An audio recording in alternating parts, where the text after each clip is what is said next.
Assalamualaikum warahmatullahi wabarakatuh. Amal jariyah adalah sebutan bagi amalan yang terus mengalir pahalanya. Walaupun orang yang melakukan amalan tersebut sudah wafat, amalan tersebut terus memproduksi pahala yang terus mengalir kepadanya. Hadis tentang amal jariyah yang populer dari Abu Hurairah menerangkan bahwa Rasulullah bersabda, "Apabila anak Adam, manusia, wafat, maka terputuslah semua pahala amal perbuatannya kecuali 3 macam perbuatan, yaitu sedekah jariyah, ilmu yang bermanfaat, dan anak saleh yang mendoakannya." Hadis riwayat Muslim. Selain dari ketiga jenis perbuatan di atas, ada lagi beberapa macam perbuatan yang tergolong dalam amal jariyah. Lantas, apa saja golongan tersebut, dan ada berapa golongan? Tonton ulasannya di video ini, sampai akhir, agar tidak sesat. Sebelum melanjuti tayangan ini, berikan dukungan untuk Pena Islam, dengan cara, klik like, subscribe dan klik notifikasi loncengnya, agar mengetahui video siar Islam selanjutnya.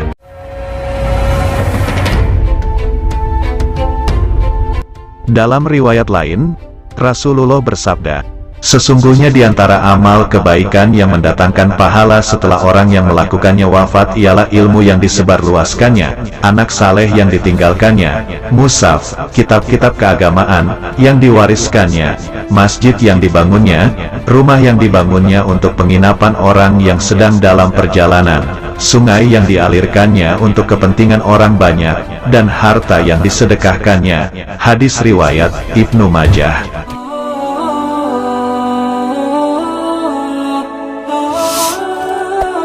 Di dalam hadis ini disebut 7 macam amal, yang tergolong amal jariyah, sebagai berikut.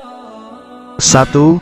Menyebarluaskan ilmu pengetahuan yang bermanfaat, baik melalui pendidikan formal maupun non-formal, seperti diskusi, ceramah, dakwah, dan sebagainya. Termasuk dalam kategori ini adalah menulis buku yang berguna dan mempublikasikannya. 2.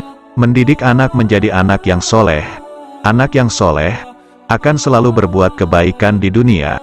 Menurut keterangan hadis ini, kebaikan yang diperbuat oleh anak soleh pahalanya sampai kepada orang tua yang mendidiknya yang telah wafat tanpa mengurangi nilai pahala yang diterima oleh anak tadi. 3. Mewariskan mushaf, buku agama, kepada orang-orang yang dapat memanfaatkannya untuk kebaikan diri dan masyarakatnya. 4. Membangun masjid. Hal ini sejalan dengan sabda Nabi Shallallahu Alaihi Wasallam. "Barang siapa yang membangun sebuah masjid karena Allah walau sekecil apapun, maka Allah akan membangun untuknya sebuah rumah di surga." Hadis riwayat Al-Bukhari dan Muslim. Orang yang membangun masjid tersebut akan menerima pahala seperti pahala orang yang beribadah di masjid itu. 5. Membangun rumah atau pondokan bagi orang-orang yang bepergian untuk kebaikan. Setiap orang yang memanfaatkannya, baik untuk istirahat sebentar maupun untuk bermalam dan kegunaan lain yang bukan untuk maksiat, akan mengalirkan pahala kepada orang yang membangunnya. 6. Mengalirkan air secara baik dan bersih ke tempat-tempat orang yang membutuhkannya atau menggali sumur di tempat yang sering dilalui atau didiami orang banyak. Setelah orang yang mengalirkan air itu wafat dan air itu tetap mengalir serta terpelihara dari kecemaran dan dimanfaatkan orang yang hidup, maka ia mendapat pahala yang terus mengalir. Semakin banyak orang yang memanfaatkannya, semakin banyak ia menerima pahala di akhirat. Rasulullah bersabda, "Barang siapa membangun sebuah sumur lalu diminum oleh jin atau burung yang kehausan, maka Allah akan memberinya pahala kelak di hari kiamat." Hadis riwayat Ibnu Huzaimah dan Ibnu Majah. 7. Menyedekahkan sebagian harta. Sedekah yang diberikan secara ikhlas akan mendatangkan pahala yang berlipat ganda.